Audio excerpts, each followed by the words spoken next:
do we do it, regardless what the cost might be. Why we say this? Because the aid for today is putting the seed and the spirit of sacrifice in our souls. Otherwise, we are not allowed to talk about Ismail alayhi salam. If you cannot make the decision to say, on my way to Allah subhanahu wa ta'ala, I will not give up, even if the consequences will be losing my life. For Ismail alayhi salam, he has proven his case, and he made the commitment to listen to a father who was listening to Allah subhanahu wa ta'ala, to listen to a father who invited him to death, and Ismail alayhi salam submitted to that call because it was the will of Allah subhanahu wa ta'ala. Ismail's life was wanted and tested, and he submitted. What Allah subhanahu wa ta'ala wants from us, will we submit? If yes, then we can talk about Ismail alayhi salam. We can talk about Eid if it means happiness. And the true happiness comes as a divine gift from Allah subhanahu wa ta'ala when we find that our mission is accomplished. Today, reading about Ismail alayhi salam, we will find the Kaaba for our life. While some of us have been chosen this year to go around the Kaaba, to represent and do the tawaf on behalf of all the beautiful hearts that made intention to go for Hajj this year. But Allah subhanahu wa ta'ala said there is a pause. Other people may do it. And they are going around the Kaaba. We need to find the Kaaba of our life, a place that you will always focus and concentrate and direct your soul and your mind and your heart to it, regardless what happens. Today, we will remember that if we are under the pandemic, if we are under the lockdown, a lady went through that before us. Hajar, the mother of Ismail, she was put in a place and she was told not to move. In a place with no food, no water. Not only that, she has to make sure her child survives. And she asked the husband, is this order from Allah subhanahu wa ta'ala? And he said yes. And then she said to herself, if that is the case, no terms and conditions to my husband anymore. I will not ask him, where is the house? Where is the accommodation? Where is the food? Where is the water? Where is the social life? She didn't ask that anymore. And she was under the lockdown by herself with the responsibility of a baby. And Allah subhanahu wa ta'ala was watching her. What a wife, what a family builder. And she knew by nature, it is my responsibility to find the means of life, the essence of life, the substance of life for my child at least. She started running between Safa and Marwa.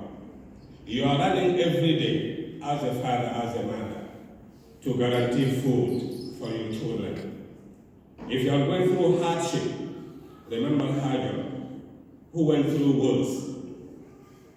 And she proved her Imam, because Imam is when you stand up for what is right, without seeing any visible guarantee. That's what we call faith, Imam. She did it 7 times.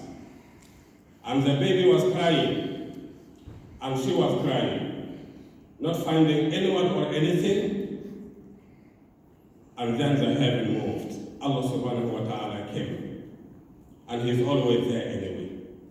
When the tears of the mother and the cry of the infant joined the heaven moved. After your hard work, the fruit for you, O Hajar and Ismail Zamzam. So Allah wants us to struggle and believe in the spirit of sacrifice. If we are not ready to sacrifice, like today, we'll have to hug one another and kiss one another and shake hands. But you don't become a Muslim to be your own person, to do what you feel like doing. You become a Muslim to do the will of Allah subhanahu wa ta'ala. As you can see, the believers are waiting outside. And I will stop here because we have a lot to say about Eidul Adha.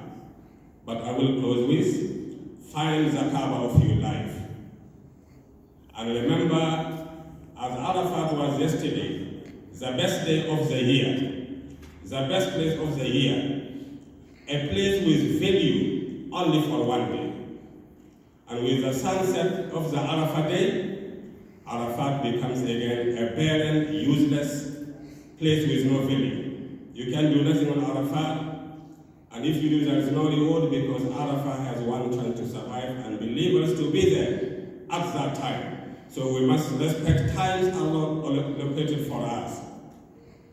And Arafat disappearing from then, telling us our civilization also will not last forever. It will perish. My life and your life will perish. But the truth will keep us going. Eid Mubarak to all of you, to those inside now, and to those waiting outside, and to those in the hospital, and to those who could not come because of their old age, and Eid Mubarak to those who died. May Allah give them aid and reward them for the sacrifice they went through to stay as a Muslim no matter what happens. It is a sacrifice, not the new clothes and the food, no. The only way to have a new clothes and have aid is when we make the decision every day to do the will of Allah subhanahu wa ta'ala. Allahu Akbar, Allahu Akbar, Allahu Akbar, Allahu Akbar, Allahu Akbar wa lillahi alhamd. I will close by listening to two calls from two parents. Ibrahim alayhi salam was calling his son Ismail to death. And Ismail said, yes, I will listen to you, O my father, because you are the father who listens to Allah. You will never tell me what is not wrong, what is not right. And Ismail submitted to the call of death. Actually, that was a call of life. He won the test, and he ended up living forever. The other father called his son to life, and he refused the call. Nuh alayhi salam. Ya bunayya irkab ma'ana. Oh my son, come on board with us. And don't be with those people you always right, because there are the wrong people. Well, you are right now is the wrong place. Come with me to life. And he said, قَالَ سَآوِي إِلَى جَبَلٍ يَعْصِمُنِي مِنَ الْمَاءِ. And he said, I have the art that I will follow and practice to keep me alive.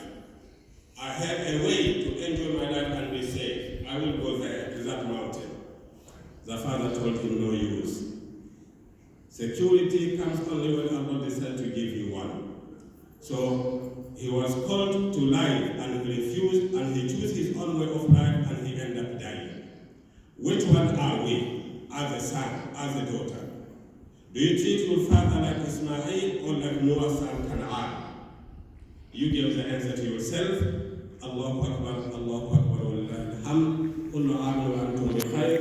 Wassalamu alaikum wa rahmatullahi wa barakatuh. Keep the distance, no handshakes, no hugging, and we do our best to leave quickly in a very nice way so the others also can come inshallah and do their aid. Assalamu alaikum wa rahmatullahi wa barakatuh. Wa alaikum salam wa rahmatullahi wa barakatuh. This is the end of the khutbah, the first session. We have 3 more Jama'ah lined up. Alhamdulillah, this one finished earlier due to the large number of people turning up to come and perform their Eid. Alhamdulillah. Assalamu alaikum. Alhamdulillah. Because we are going to start the next Jama'ah inshallah. Inshallah. You doing well, brother? How are you, brother? Please take Alhamdulillah. your cards and leave the premises quickly because others have to come in. Jazakallah khair. Assalamu alaikum. Assalamu alaikum. Irwa. How are you? Steady. Alaikum salam. How are you? Inshallah. You do well. Inshallah. Alhamdulillah.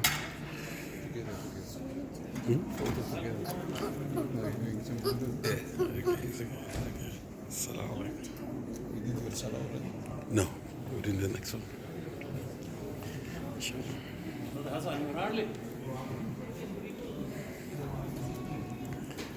So you can see there's spraying.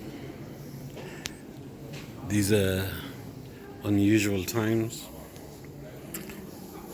Disinfecting the masjid after the first Jama'ah. They're waiting for the second Jama'ah.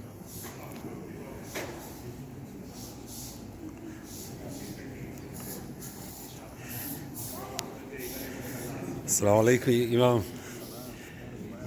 This is very strange, to do an Eid and didn't get hugged by any of your Musallis. Yeah, the hug is a divine this time, inshallah. Subhanallah. We hug our heart. That will make us very thirsty to one another more. Alhamdulillah. When our hearts are hugging one another and our hearts are shaking one another, the physical bit of it is only a vehicle and a symbol.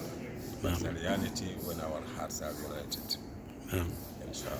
Jazakallah khair. Are you going to lead the next Jama'ah again? Okay, brother Muhammad. The third one. Okay, fourth one, inshallah. Inshallah, we'll see you soon. Okay, then.